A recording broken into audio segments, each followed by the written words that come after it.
This conversation represents our debut episode for our recently rebranded podcast called the Civic Labs Podcast, Innovating Community Futures Together. Formerly called the Community Data Watch Podcast, this new iteration will feature broader conversations that will include, but are not limited to, local data and community stories, initiatives in the community, as well as local leaders and perspectives from the voices of lived experience. Civic Labs by CDH is an initiative that encourages everyday citizens and residents of Halton to imagine innovative futures with the gifts of the present.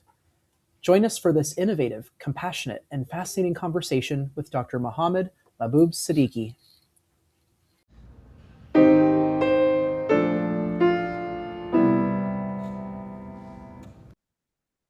So, hello and welcome. I'm joined here today by Dr. Mohammad Mahboob Siddiqui, who is the founder of the Community Wellness Epicenter, or CWE, a nonprofit organization dedicated to improving the well-being of seniors, particularly within South Asian and diverse ethno-racial communities across Ontario. His work focuses on healthy aging, dementia-friendly supports, culturally safe health education, caregiver resources, and community-based social connection programs. He is also a certified registered functional health and an executive wellness coach and public health advocate, passionate about ensuring that no senior feels isolated or left behind. Dr. Siddiqui brings a unique blend of health expertise, community building vision, and a deep cultural awareness to the conversation on aging and disability inclusion. So, welcome, Mohammed. Thank you for joining me. Very excited to have you. And I have some questions here, but very excited to see where the conversation takes us, even beyond those. So, welcome. Stephen, thank you so much for having me, and thanks. I really appreciate your warm intro. I'm as much excited as you to share, my passion and whatever we are trying to do for community, especially for the seniors. And I imagine some of the things that we touch on today in our conversation will connect to a great number of things that others can relate to in the community, like isolation, coming together, health and wellness, and what it means to each of us. So, I'm very excited to also be shining a bit of a spotlight on the work that you do on your organization, and kind of help others learn more about what you're doing so that they can either be part of those solutions or learn something from what you're doing. So thank you Absolutely. for sharing. So we talked a lot about some exciting things earlier, but what is it that you're working on right now that you're most excited about, if you had to choose? Right. So, great question, Stephen. And that's, that's the question which whenever I wake up in the morning, that's my driving force. That's my motivation. So I would say over the past 5, 6 years, typically post-COVID, I I really found the purpose. I really found the motivation or drive, which makes or awakes me every day in the morning and then give me that energy for rest of the day. So coming back to the question, like what I'm excited about right now today. So of course, it's about my community wellness epicenter work, but um, maybe in moving forward, we can discuss something about CWE for your audience and our audience. But the thing is, the social connectedness which we do or which I try to do with my team within the senior citizens. That's what make me excited and happy every day. There is a program which we call the social. So it's like an Be initiative, and social. yeah, the social. And this program is the it's uh, it's it started, or I would say, initiated by the Alzheimer's Society of Halton and Hamilton region. Uh, they have a long name, ASBHHNN something, right? I always try to remember that, but it's a long acronym. Alzheimer's Society of Brand, Haldeman, Halton, something like this. It's a long name, Okay. but yeah, but it includes our all our region, which means Milton, Burlington, Burlington, Oakville. Oakville, Georgetown, right, and then Hamilton. So they uh, they came up with this uh, idea, or with this proposal, and even before that, I would have to mention the Research Institute of Aging, University Schlegel Institute of Waterloo, because last year we did a pilot project as well by the name of Delight, and that was also dedicated for the senior citizens for their health and well-being, Hmm. but focus more on South Asian community, because thankfully, and I would say it's this inclusiveness is so appreciative that RIA and Alzheimer's all together, they thought about this community. They said in numbers they are growing, and we don't have any data, we don't have any feedback through this community. Other communities, they do have, like for example, similar programs they were run by for Chinese community, for Spanish community, for like the Aboriginal community, and all those successfully, and it's still running.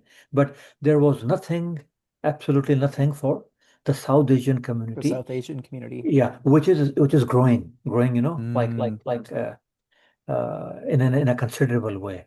So we had this opportunity to do that pilot project last year, and then this year collaborated with the Alzheimer's Society to run this weekly program, which we call The Social. And in this program, it's a 3 hours program. Typically we do it on every Thursday. And what we do, we have couples, and couples, they are from Milton region, like within our community, from South Asian community. It's still diverse background, but within South Asian community.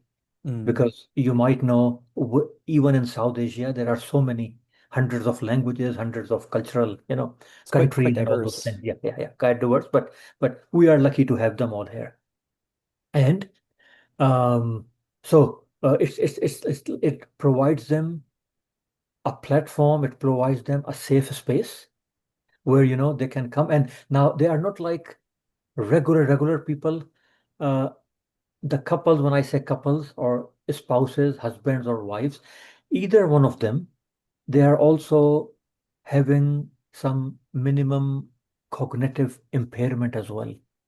Or, Hmm. like they are on the way to develop dementia or Alzheimer's. Okay. Yeah. And this is how the Alzheimer's Society, they identified them. We interviewed them. So as I said, they are not just typical retired uh, a slot of people. No, they have these issues, and then the caregivers which are coming with them, they are part of all this project. Oh, so it's very, very holistic with It, it, family it, it, members, it, it, it's caregivers. very, so it's not only for the people living with dementia or people who are prone to develop dementia, but their caregiver partners as well. Hmm. Because the caregiver burnout, or stress, chronic stress with the caregiver, is also a big something which I call it, it's the tip of an iceberg. Right. Society, our community, they don't know about it. That how difficult it is for a mother, for a wife, for a daughter, for a son. You just name any relation, that how difficult it is Yeah. a person to be a caregiver. So, so this is how I'm Hmm. excited about, and then what we run this culturally awareness, uh, programs, we talk about holistic health, we talk about everything. But most importantly, uh, in this process, we have developed new partnerships. We have developed new communities, and as for example, I would say CDH. CDH is Mm, part of it. Like I just came across through, I don't remember exactly when and where, but like, it's such a blessing that we know, or I know CDH, their resources, the like-minded mm, not-for-profit community, and this is how I'm sitting in front of you. mm. Just those human connections that get created in the community, right? Absolutely. I yeah, I well something I don't even know if this is a point, but I just wanted to honor something that you mentioned there around the stories that can go unheard, and the way that like it really caught my ear when you mentioned, how caregivers, for example, and the struggles that they have and the stories that they have, for example, and also, the seniors, particularly in the South Asian communities, specifically, how, it's a growing population, and yet very underserved at the same time. And Exactly. so, or their stories aren't heard. And so, and I can only imagine that, the more connected we become in the community, um, the more likely we are to hear those stories, and for people to be heard, and for people to be able to share what their challenges are, but also what their strengths and gifts are, with others. And then we can identify paths forward to address some of those challenges that people have. Absolutely. And to be honest with you, that's what my dream is all about. So Mm, my dream is empowering the community itself, mm, at the same time sharing their strengths, their experiences with other communities. We don't have to reinvent the wheel, Stephen. yeah, yeah. If the people, they are coming from so diverse backgrounds, from cultures, language barriers, cultural barriers, right? And access barriers whatsoever. So we as CWEs, or we have this opportunity to bridge that gap as much as possible, not only for them, but for rest of the communities. My neighbors, my the whole my neighborhood is so diverse. So Hmm. we Hmm. always say, charity begins at home, right? So I mean, this is the biggest charity, to start awareness within my own neighborhood, within my own city, which is Milton, Hmm. within my own uh, community, within my own, like it goes to the belongingness as well. Where do Hmm. we belong? Yeah. So yeah, it's all connected. But I stop here because uh, like you, I will let you ask, the follow-up questions, and then I did have a little bit of a quick follow-up question, if yeah. you'll indulge me, Mohammed, because I do you think that connection is enough for belonging, or is it kind of a stepping stone? Is connection and belonging the same thing? It's something I'm grappling with a lot myself. See, belonging is like a root. Mm, Belonging is like a root. So you have a tree. This tree has roots, correct? That's the hmm. belonging. And then community is the all those branches, all those, when the tree grows, this is the community. I don't know if that makes sense. It does, yeah. Like community comes out of belonging. Community Belonging comes has to out come of the first. belonging, because see, belonging is Hmm. the antidote of isolation, is the antidote of loneliness, because you when you cannot belong to a vacuum, right? Right. Yeah. You have Yeah. to, yeah. So belonging has some root cause, and that root cause, it starts from yourself, your home, your own family. extended family, Hmm. right? We talked about intergenerational families. So that's the belonging. And then belonging is not only personal, belonging is about physical, geographical, locations as well. Like in proximity to each other. Like we have In to be proximity to each other. reasonably close. Yeah. Exactly, exactly. So then I share that belonging with my neighbors. I share that belonging on a larger scale with my Hmm. community. And then when it grows up as a tree, then we are sitting under the branches of this tree. Or even these branches, they are the community. Hmm. And then imagine with a an orchard, or um, uh, a garden where we have different kind of fruits, different kind of trees, right?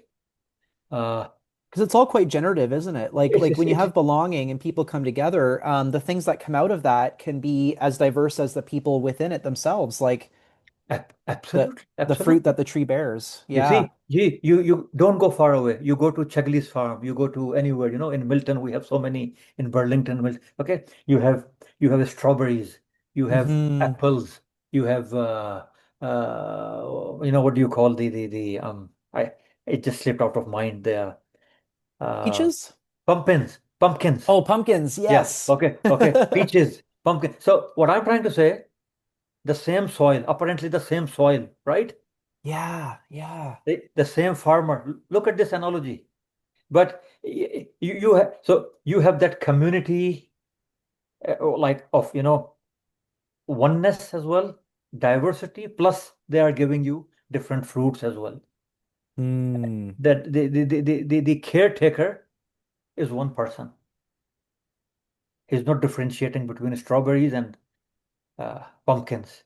He's just taking care of the right time, the right atmosphere, what is needed. Like there's intention behind it. There's intention behind it. Yeah. I So love that analogy. and diversity is the strength. Yeah, Diversity is yeah. the strength, here with because that's the only way when I can in one go I would taste strawberries, I would taste apples, peaches, and then pumpkins, and some homegrown organic vegetables as well, or honey. Hmm. Oh, so numerous examples, but uh, that's my understanding of belongingness, community, and then how they are interconnected to each other. Hmm. So, I mean, there's so much to unpack there, but and you've already alluded to this a few times already, but um and perhaps it goes without saying, but why is that all important to you? Wow. You have The light question. great and one after another great question. I thought this is the good one, and then the next one is even much bigger. See, why is it important? Because one-liner, that's my passion. This is how I grew up, right? So I grew up in an intergenerational home, Hmm. not in Canada, but I'm lucky enough to be here in Canada now, to share those experiences. So I grew up in a multi-nuclear family, with my parents, with my uncles, with my aunts, with my siblings, and all also. So that's so. When you say why is it important, the respect of seniors, respect of elders, is rooted in me. I Hmm. I see. I don't expect them. I don't expect seniors to climb the mountains, Stephen. Yeah, Why? yeah. Because I see them as mountains. They are. They are the mountain. They are the mountains who are holding the ground now. You know, so I don't expect them to jog and to hike like a teenager, or like in Yeah. my younger days. But when I walk into a room with, let's say, 10 seniors, let's say, this is how I always start. So I multiply 10 by 50. Okay, how much is the answer? What is the answer? 10 by 50? 10 times 50? Yeah. 500? 500. So Yeah. when I enter to that room, I have an experience of 500 years Oh, I see. Yeah, in cumulatively. that Yeah. in that room, cumulatively, Yeah. cumulatively. Yeah. So that's one of that's why is it important. And then another thing, what I realized recently means typically after the pandemic, that people they forgot about COVID now, right? Yeah, we But try to move on. but loneliness is another pandemic. Loneliness, it's endemic, I would say, right? You are a researcher by yourself, so you know endemic and pandemic and what all these terminologies they mean. So it is endemic, right? And I just remember one thing, 5 years ago, when I was doing a Zoom meeting for the very first time, like in early days of COVID. I was working for a corporate company back then. So my boss at that time, he said, you know what, we are, yeah, he was talking about distancing, social distancing, and all those blah blah blah. So somehow I just realized that it's only physical distancing. Socially, Right. we were getting more connected back then, if you Out of agree. necessity. Yeah. Yeah. Out of necessity. I tell you, by swear, I'm telling you, this is just like, extra. I'm not making it up. I connected with my extended family for the first time in years Mm, during the COVID days. Like, not only with my real brothers and sisters, but with my cousins, with my uncles, with my hmm aunts, which I never thought to get connected in years and years. So what I was trying to prove, that COVID or pandemic was a blessing in disguise, in a way that although we were physically distended, physically there was a distance, Right. right? Yeah. Yeah. But emotionally connective, like mentally, we came closer. Mm, So for me, I think so too. it was not social isolation. Imagine like how how many people they started using Zoom, Teams, video I didn't even know calling. what Zoom was before the We never, pandemic. yeah, Yeah. exactly. Okay. And now we use it So every day. yeah, another every day. So back to back to your your question. The loneliness which was there at that time, I did not want to continue that momentum of that loneliness after the COVID. When the COVID was over, people were still, Mm, like under the impression of, or they were afraid of coming together. So with all these initiatives, providing them a safe space, providing them a breathing safe space where they can share whatever they want, they can talk whatever they want, in a non-judgmental way. right. You see, and yeah, so that's again, I think it was a longer answer, but you asked me what made me, what was the question? hmm Like, why is it important for me, right? Yeah. hmm So that's why it's important, because I see results, I see miracles, I have seen miracles, and I have seen real-time improvements in their mental, physical, emotional, Right. any kind of health, in their Like holistic health, quantifiable differences. quantifiable differences, Hmm in every dimension of health, and number is growing. Yeah. That's the limiting factor for me. This is what make me a little sad, that I don't have enough resources to accommodate everyone.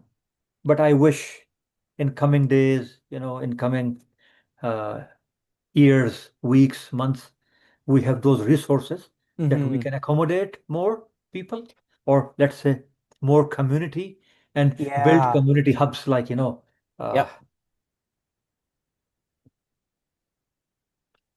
yeah. So this is why it's important. Well, and to the point you just made there about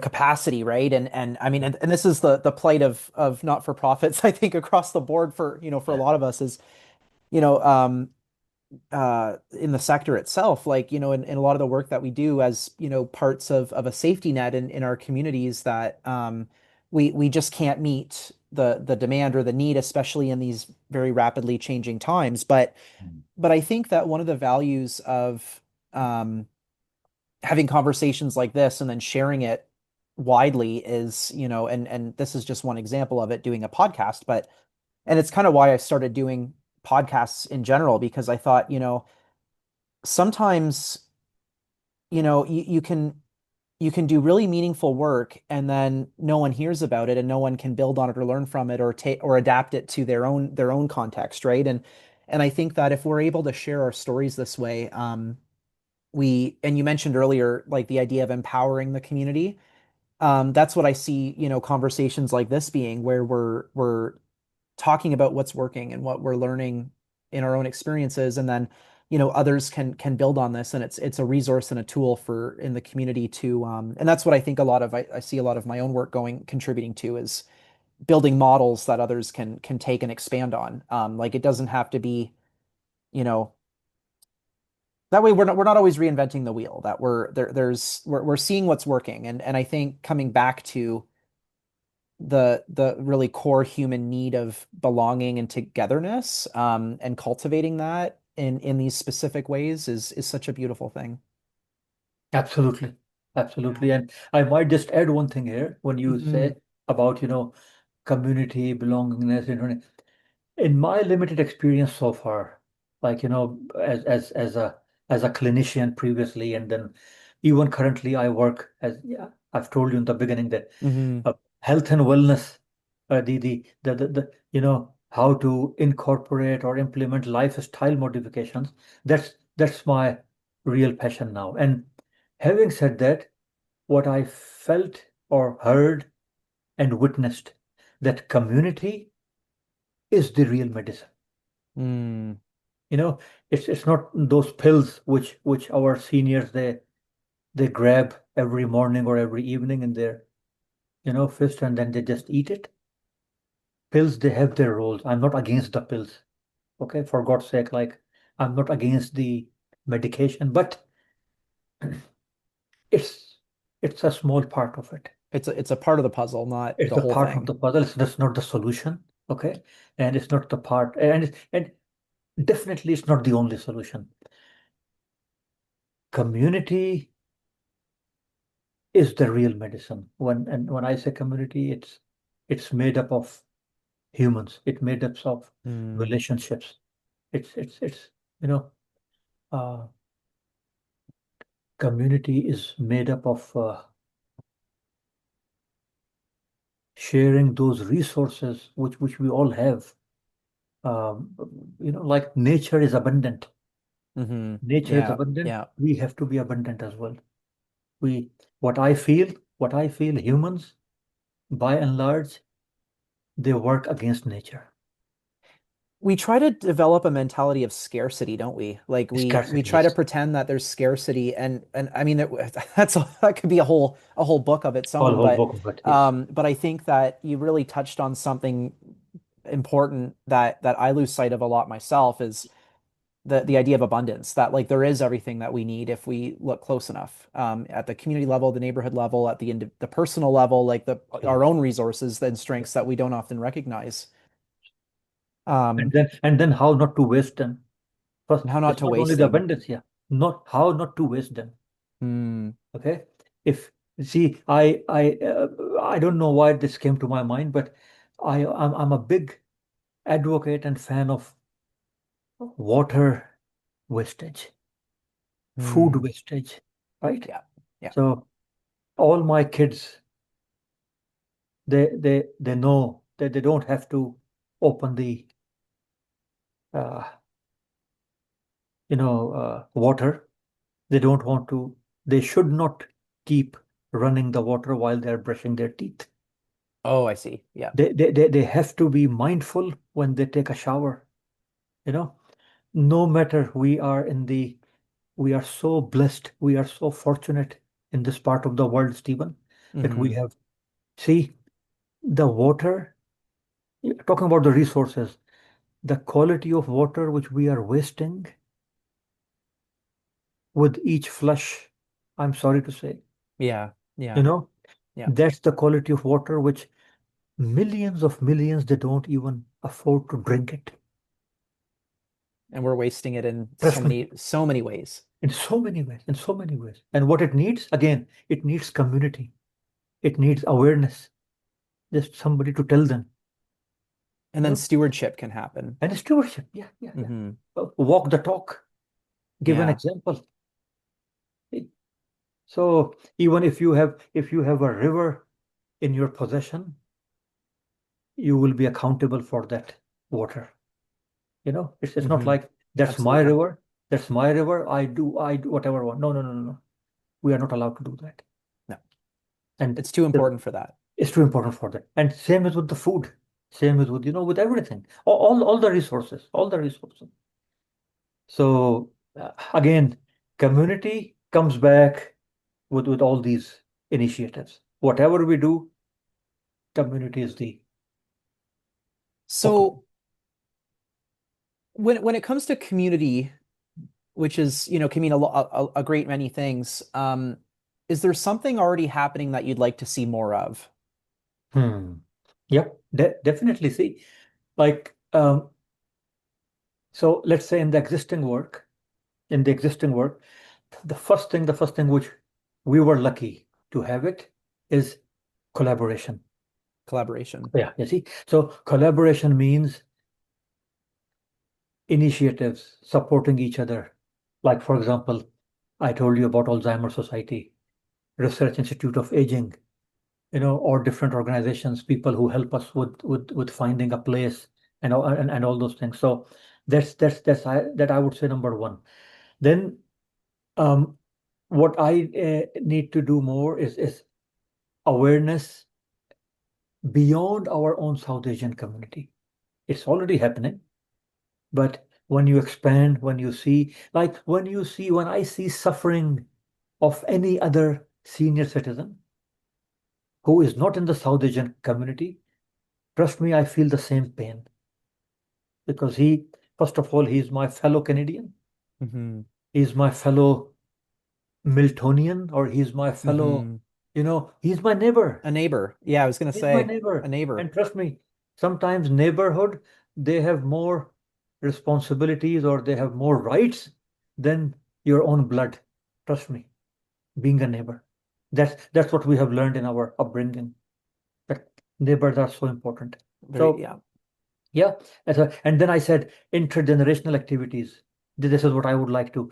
So there was a time when we were lucky to have conversation with three generations at the same time. Three generations, Hmm. like Like in the same grandfather, conversation. yeah, yeah, grandfather, uh, father, and then the daughter. Three generations. So thanks to them, but thanks to the community as well. If they don't realize this thing, if they don't realize the importance of that connectedness, uh, then they will be like, as we said, Hmm. isolated or in silos. So that's it. And then the last thing which I would really would love to see more is the point which you mentioned. I would like to be more on grassroots level, Hmm. Okay. more creating more belongingness. So naturally, people they grow their own interest.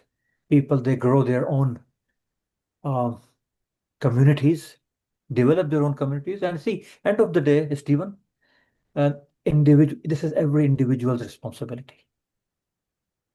Once he become aware of, he or she, once they realize that I am not alone, I cannot do Hmm. it alone.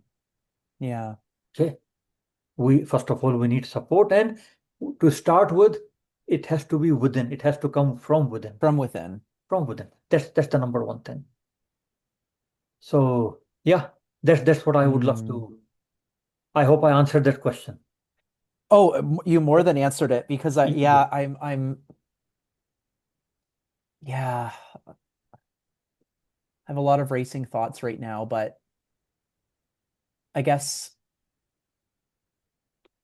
I guess that maybe the one takeaway I'll bring up right now for me is the way, and maybe I guess I'm curious about how you feel about this statement, but I think when it comes to that collaboration and that connecting with others piece that you've mentioned, in my experience so far, especially in community development and um, like yeah, I think that awareness really comes in, like a lot of the research that we do, especially in housing and homelessness, like and story sharing, knowledge translation. It's a lot of like how do we help others in the community learn what we're learning, or be aware of things in the way that we are, because we're at the grassroots level engaging with people that have lived experience, and that can and those lived experiences often go invisible. Um, and then, when it comes to collaboration, um, it can be it's I mean it's how change happens, but I find that that collaboration feels to me like a bit of an exercise or a muscle to work.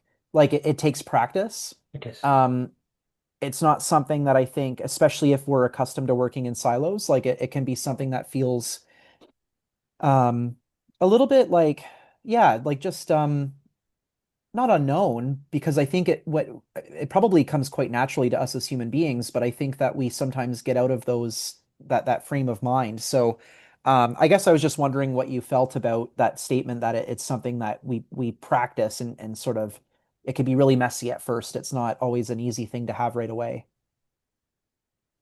So what I understood, you need my comment on that, like my Yeah, or my even thought. just, yeah, I guess I was just sharing that, yeah, like it feels like something that, like, collaboration happens over time with practice. And I was wondering, yeah, like how you felt about So that see, statement. you mentioned very good example of silos, right? So Hmm. so what I see collaboration, like my metaphor for collaboration is that there are silos. Okay, let them work in silos. But within those silos, so silos are vertically, right? Let's say Yep. at the moment. So within those silos, horizontally, make some bridges. One, two, Oh, three. okay. You see? So now what are those bridges? These bridges are collaboration. And someone has to start that collaboration. If we say when there is a will, there is a way. So for example, if I can give you my example, um, okay, not only South Asian over the period of, like, last few years, luckily, I say we are lucky. Um, we are not going to, we are not addressing these issues only with one community. Right. It's not, see, so there is South Asian community. There is like a black community. There is like another underprivileged community. Then there is, you mentioned about homeless people. Okay. There is a great organization, I would like to mention them. It's the LEF, Learning Enrichment Foundation. These Hmm. guys, they are based in New York and in downtown Toronto, in North York, Oh, I think I've right? heard of them. Yeah, yeah, yeah. No, no, they're quite good. And you know what? Like, they do invite me time to time to address their group of senior citizens, which belong to a particular community. Again, right? And Hmm. and and, and most likely it's like underprivileged, or people who are recently immigrated or migrated, people with limited resources. So this is how I share the experiences. So now one of silos is mine, which I'm working. The other silo is that one, right? And and then it's not only about cultural, or as I say, ethno-racial as well. See, we have a beautiful, diverse community here in Canada, in Ontario. So when I say beautiful, we have different community centers, different Hmm. religious center organizations, right? And I can say proudly that I go to mosques, I go to churches, I go to synagogues, I go to Hmm. temples, you know. So that's another great example of how within those silos you are going horizontally now. Bridging. You are bridging, right? So this is my Mm. part. And doing that way, it's such an eye-opening experience even for them, but someone has to take the courage. Right. Yeah. Yeah. someone has to start sharing. You Mm. see, so it's not community at one level. Yes, it's a source of, your identity, but at the same time, when you are done with that identity, responsibility is to share with your neighbors. You know, forget about global, forget about anything. Again, within Canada, within your It city, begins at the grassroots. it begins at the grassroots. And Milton is a small, as compared to GTA, as compared to even, Ontario, Milton is a small town, right? But you cannot believe how much work we still have to do in Milton. Yeah. It's humbling, isn't it? Yeah, Yeah. it's so Yeah. much. Hmm. But the support I get, as I said again, through different uh, like different churches, different Muslim community centers, and I have seen that willingness and that unity across the board, not only for this community wellness thing, but luckily I was involved in some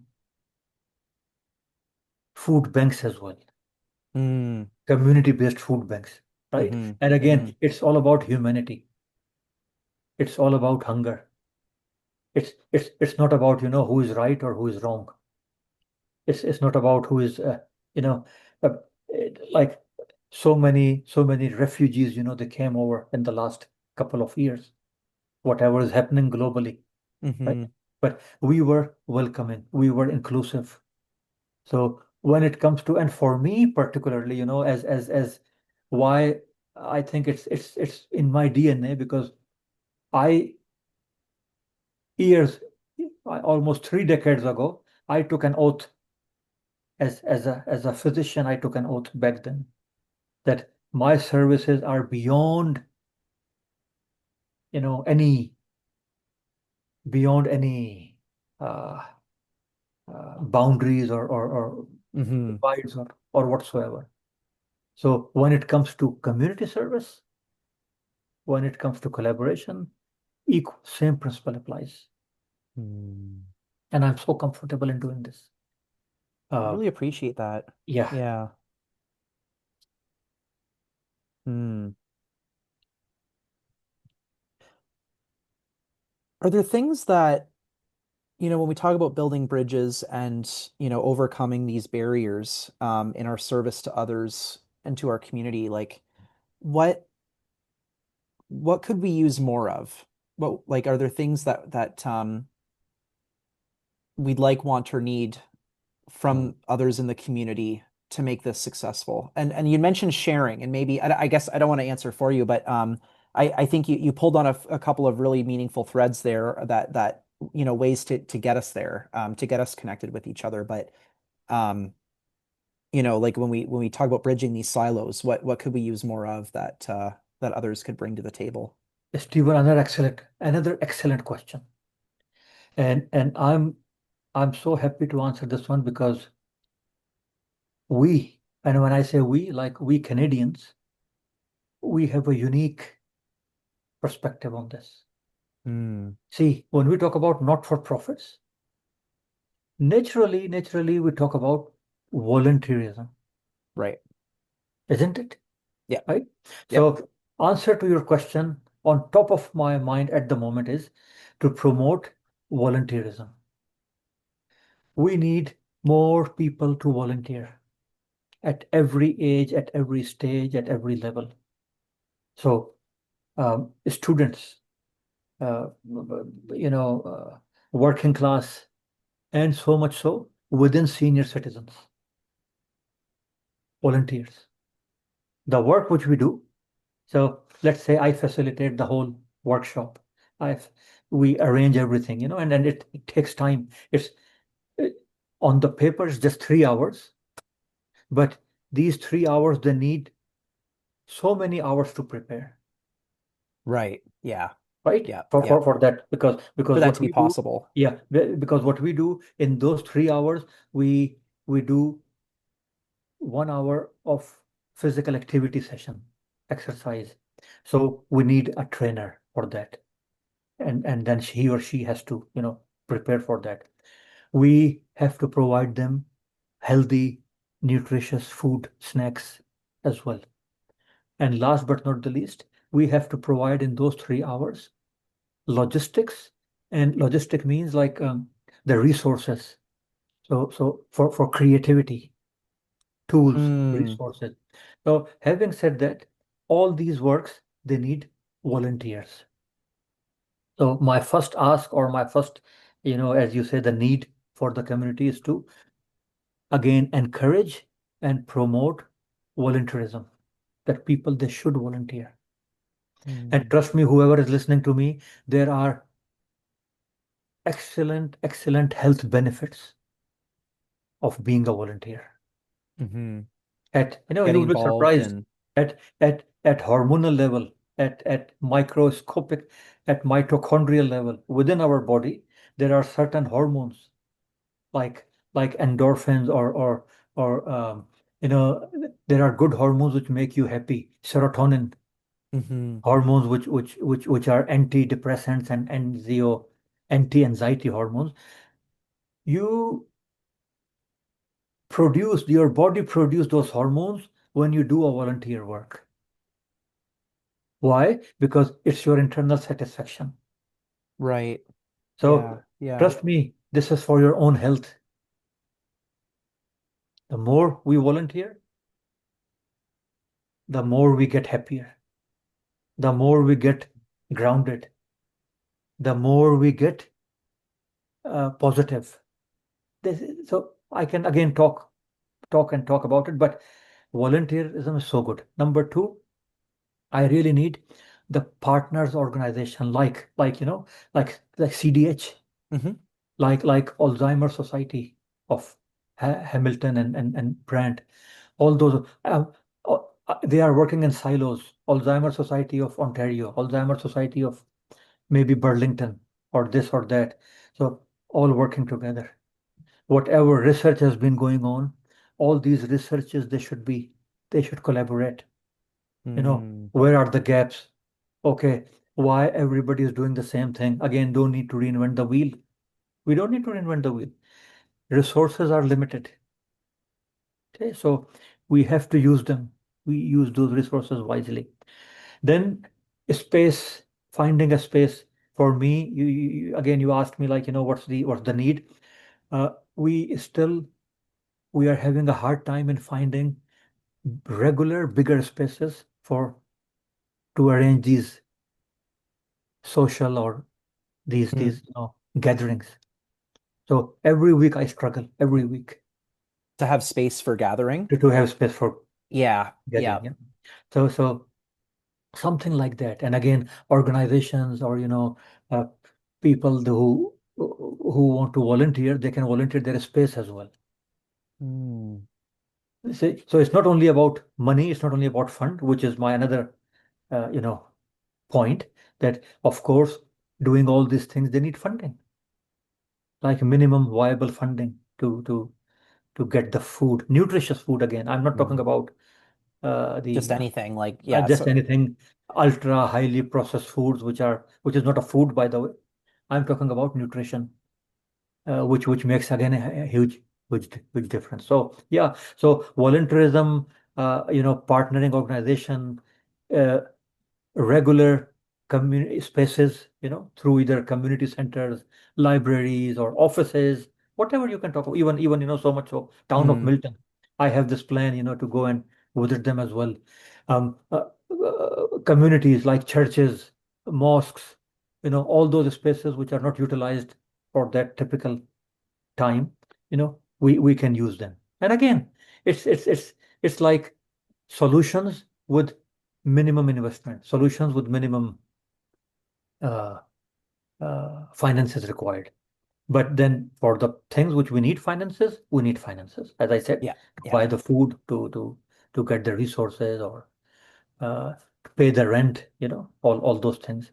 And lastly, how to develop skills, like skills facilitators.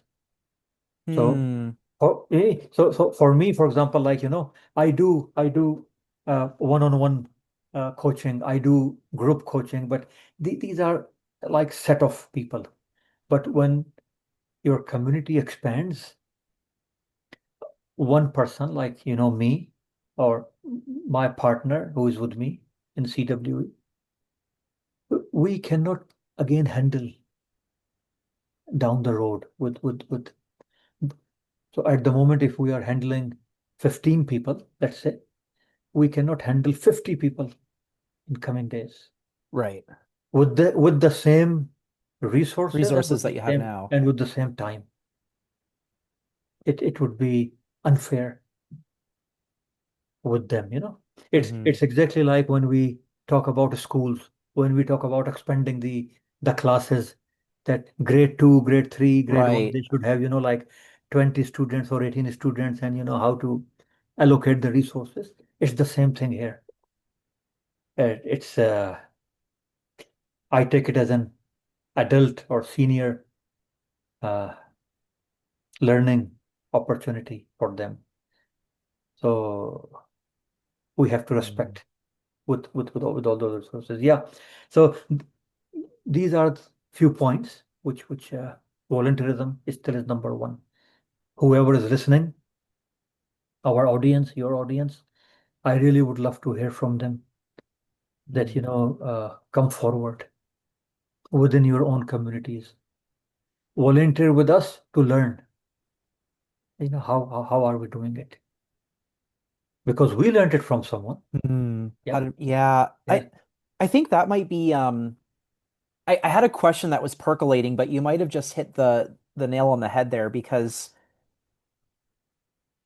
something okay, so like I come from a very working class background. Like a lot of my parents, grandparents, aunts, uncles, like, a lot of folks working in, factories and blue collar jobs and like jobs that take a lot out of your body and your, like and it's and long hours and shift work and all of that Your and energy, everything. your energy, right? And the capacity that you have as an individual and something that I'm always grappling with and asking questions of and but I as I'm asking this, I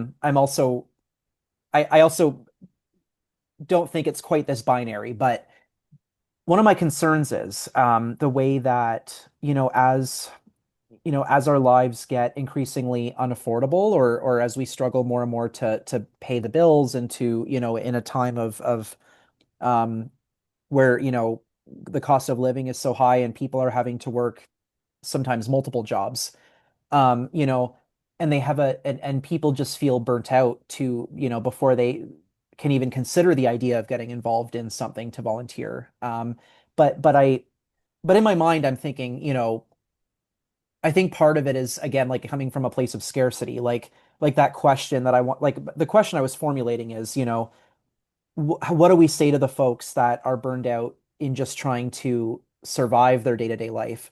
Um, because getting involved in community and volunteering um, can feel like something that might be overwhelming to a lot of folks to add on to their lives. But I think, and I guess the immediate sort of response to my own question that I would have would be um, that we got to look more at that idea of abundance. That we like yes, it's a commitment to get involved in something and to but then it's also life giving and energy giving like you were speaking to earlier about volunteerism being something that improves health and well-being and that it actually it refills your cup. It doesn't take away the same way that say like wage labor might depending on not everybody um has that experience with their job, but I think when we talk about wage labor and the economy that we're in, like I think we can sort of think of volunteerism as being something that isn't possible for us. But if we look at it instead as it's not going to deplete my energy, it's going to fill my cup. It's going to give me that life and well-being. Um, and that's how we cultivate those roots of community that you spoke to earlier. Um, then, over time that becomes even like kind of a safety net for people.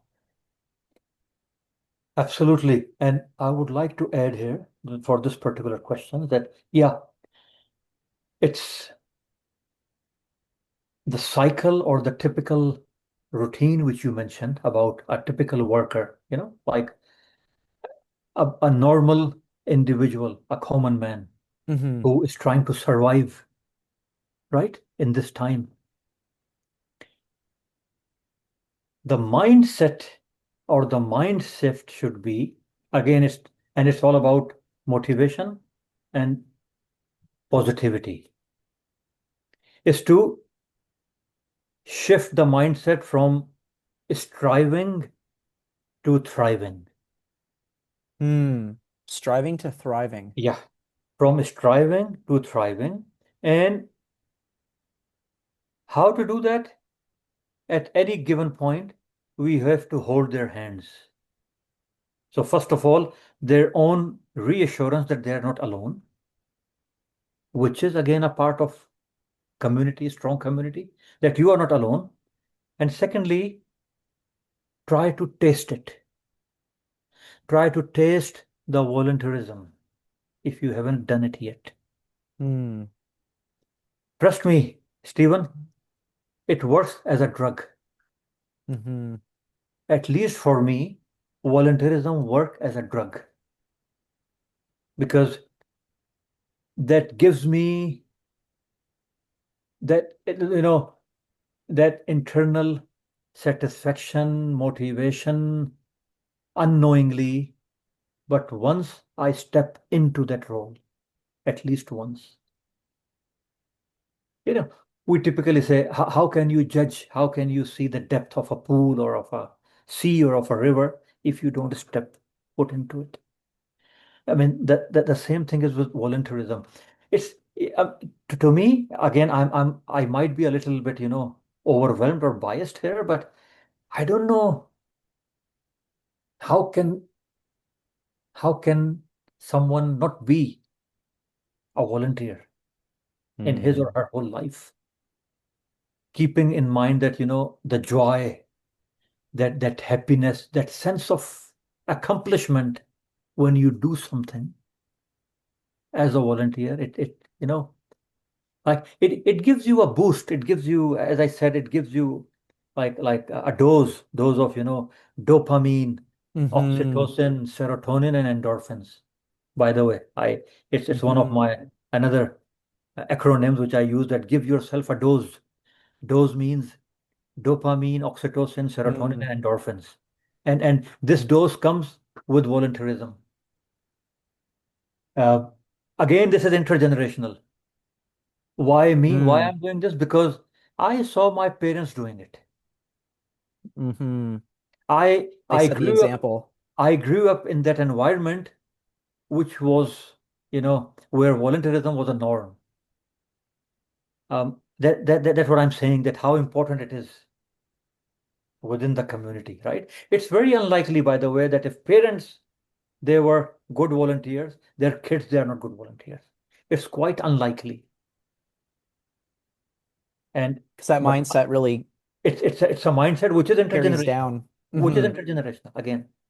You see, and then again, with as you said, it's against scarcity as well. So, um, time, importance of the time, and then giving. So giving is the rule of abundance. When you Mm. give, right? When you give, you receive. It's just not only when you Very so reciprocal. yeah, yeah, yeah, yeah. You see, so it's Yeah. not like it is this is 100% reciprocal. So, but see, I'm quite positive because look what is happening in like we were attending a workshop, last week, Mm-hmm. and the second part is supposed to be this week, but it's uh, it's about volunteerism, the dynamics of volunteerism. What are the factors, how Mm. to motivate people. Is still, I'm telling you, in this part of the world, in our country, here in Canada, we really have a culture of volunteerism. We We still do. do have a culture of We do. volunteerism. We do. We do. Look, Mm. look at the schools. Look at the universities. Look at those mandatory voluntary hours, right? Like I don't know. I mean, Hmm. it's been a while, but like 30, 40 hours, which they need, Yeah, yeah. right? It's Yep. still so. So see, that's the grassroots. Hmm. That's the grassroots level. So now the point here, or the beauty would be when those guys, those youngsters, they don't do it just for the sake of hours. You know, they are so much motivated then and there that they enjoy it even then. That is, Hmm. it's not only mandatory to get into universities. No, it's good for your health. It's Just good good for for your you. community. Yeah. Yeah, yeah, yeah, yeah. Overall, it's good. Hmm. So with that momentum, like when you step into your practical life, or as I was telling you, I was working for a corporate for 20 plus years, so Yeah. Yeah. on an executive role. So it was hardly like impossible to spare time. But even then, we spared time because we were convinced, or I was convinced, that it's good for my mental health. It's good for my Hmm. emotional health. For all my health. So yeah, yes, Wow. and I think that's the main ground here. Schools, early childhood, universities, no matter how busy you are, take a baby step. It Yeah. start, Like it start start, small if you starts need to. it starts small, yeah, yeah. And as I said, lots of opportunities. Local food banks, communities, churches, mosques, like community centers overall, and for kids, I see, like society like Alzheimer's Society, all CDH, and alike, so many food banks, Salvation Army, hundreds of out there. Uh, Initiative, importance of it, and then, as I said, elder generation setting the examples, walk the Hmm. talk. That's it. Yeah. That's it. So, from where you stand, Mohammed, like, what would be the best thing that could happen as we build that momentum? Hmm. Ideal, the best scenario is, of course, is the dream, and the dream is, to me at least at the moment, that not a single senior citizen, regardless of his racial, ethical, any kind of background, he or she should not be isolated. I, for me, the saddest news is, or would always be, when I hear that they found someone dead Hmm. in a house, in an apartment, in somewhere, and he was alone for the last Alone. 3 days or 4 days. It is happening, Stephen. This is Yeah. happening. Yeah. Yeah. I have witnessed, right? So that's number one thing, that this is my wish list. Um, a thriving community hub, like hub means, so for example, we are just a little small, tiny, not for profit, right? I want to make it a big hub. That's my Hmm. vision, that's my mission, that's my dream, that all the communities, they learn from each other. Self-sustained communities. So number two, Hmm. so no senior, or see, it's not about only the senior, even any human being, any working class, any child, you know, At he any what stage of any life. any stage of life, they should not be alone. They should not be isolated. They should have a community around them where somebody can grab their hand. So that's my Mm-hmm. that's what you asked me, the possible outcome. And then like, for Canada, for Ontario, I would really love to see a scalable health system, the aging system, which is the healthy aging. And one of my mentors, one of my teachers, Mark Hyman, I always quote him, like, how to make your lifespan equal to your health span, Hmm. or how to think about it again, how to make your lifespan equal to your health span, or your health span equal to your lifespan. See, we all have to go one day. That's the biggest reality, right? Mm-hmm. But Mm-hmm. we go by our own terms. We go by dignity. See. When I pass away, there sh I wish there and there will be, my family should be around me, bidding me farewell Mm. On your own terms. on my own terms, right? So how many lucky seniors are here in this society? Okay, Probably not many that, go to long-term cares, go to um, rehab places, or all these places in the hospital where they put those seniors, and they just wait for them to yeah. pass, die away. Okay. So I wish I could clone myself. I wish I could multiply myself and go and stand beside every single individual who is taking his last breath in isolation or alone. So Mm. so that's my wishful outcome. And of course, since we are talking about seniors, dementia, Alzheimer's is one of the things. So a dementia-friendly society, or Yeah. or and then the caregivers, because again, why in my own community, South Asian community, it's one of the biggest taboos still of today, that they don't talk about this disease, or they don't talk about this condition. They Uh, don't talk about dementia. yeah, exactly. Hmm. Okay. So like openly, as openly as other Right. communities. Yeah. Yeah. Yeah. Because to Yeah. them it's a taboo, or it would it would reduce or minimize their integrity or their dignity. Mm. But now I feel totally opposite, because I have so many in my own family, and luckily we realized early in time, yeah? And then Hmm. caregiver support as well. You I have talked about burnout. You yeah. talked about chronic stress. You see, so this is a vicious cycle, Hmm. Stephen. This is a vicious cycle. It has to be, it has to be broken at some point.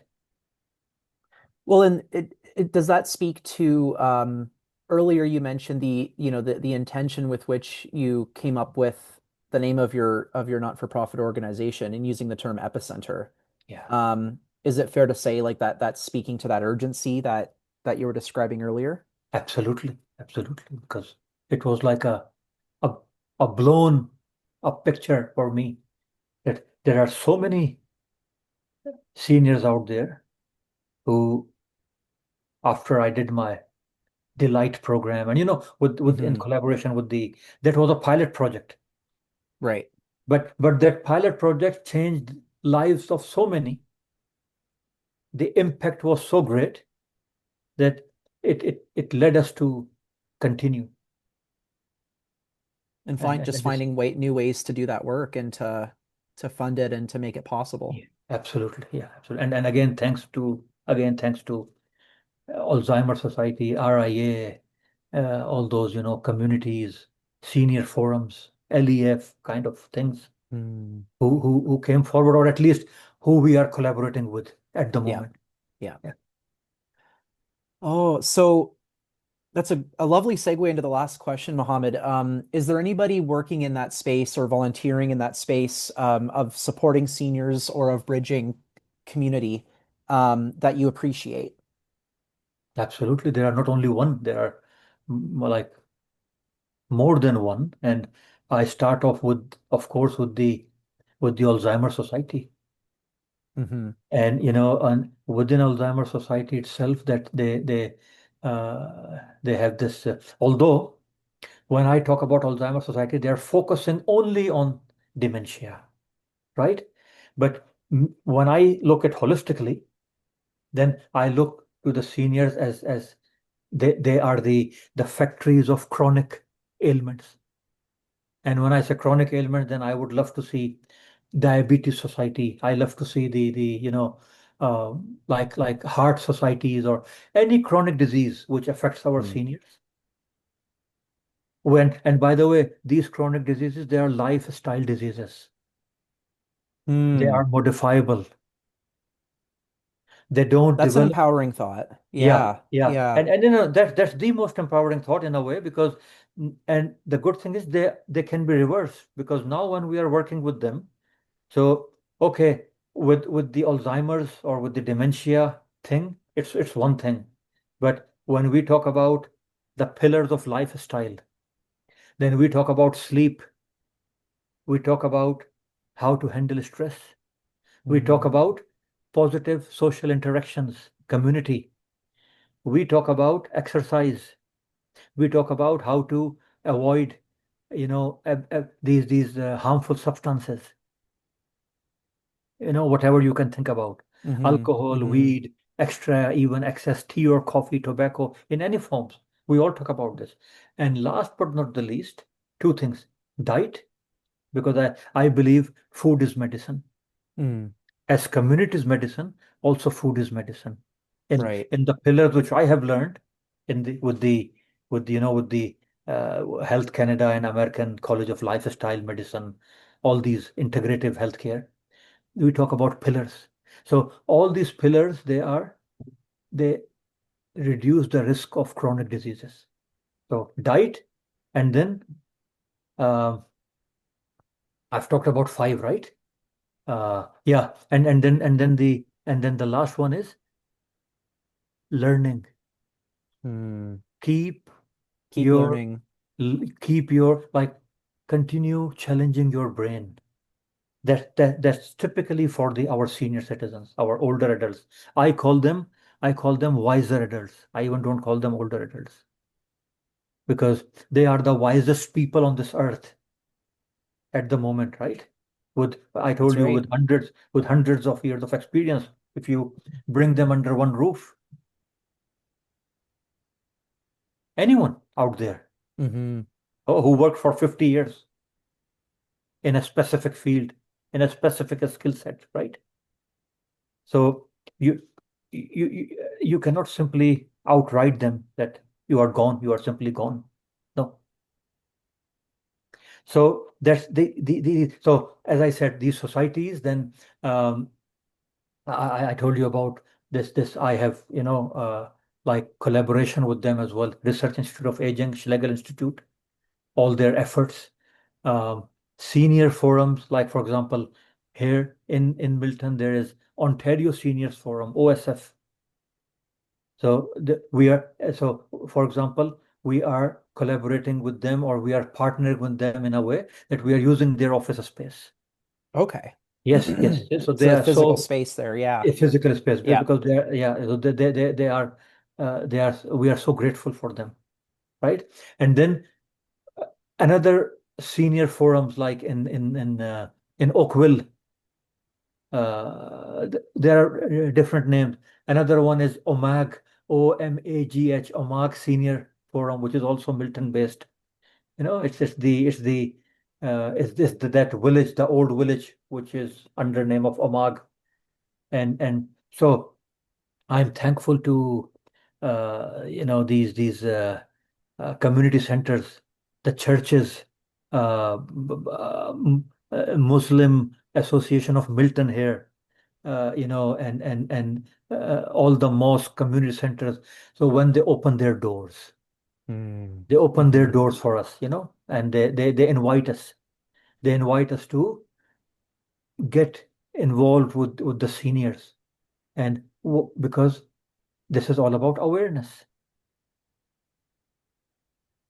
I and I mentioned you about LEF, Learning Enrichment Foundation, right? So these are five or six which are current. I would like to thank CDH as well. Now, in the same regard, because it, today's talk is happening only because of CDH. I didn't know Stephen. Stephen didn't know me. Yeah. We didn't know each Yeah, other yeah, until yeah. the connection. Yeah, that's Until the true. connection was made. Yeah. So Hmm. it's through Hmm. CDH, and again, it's the community, whatever you call it, partnership, or The bridge like, building of it all. yeah, yeah, yeah, yeah, building a Yeah. community. So and I would say list is still growing. So maybe I have forgotten someone, but yeah, I appreciate Hmm. all these organizations, and uh, looking forward to expand again, you know, beyond them as well. Yeah, and sharing that learning that's constantly ongoing. Yeah, like That's all. yeah. Learning about learning, it's a very strong proverb, which when we say that uh, keep learning Learning about learning. keep learning from cradle to grave. Yeah.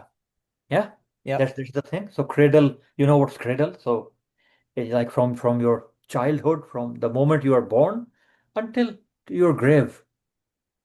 So Keep learning is that. learning. Yeah, keep learning, keep learning. That's what we'll do. Well, and on that note, if anybody wants to learn more about you or your work, whether it's at the Community Wellness Epicenter or beyond, is there a place that they can go to learn more about that?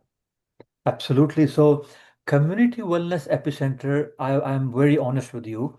We do have a website, but it's still, typically it's about the resources.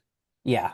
Tip, Trust me, Stephen, I we didn't have time to spend on running that website because Hmm. the It's a lot word of of work. mouth, yeah, because word of mouth and all those things, it was so exponential that we didn't even need it.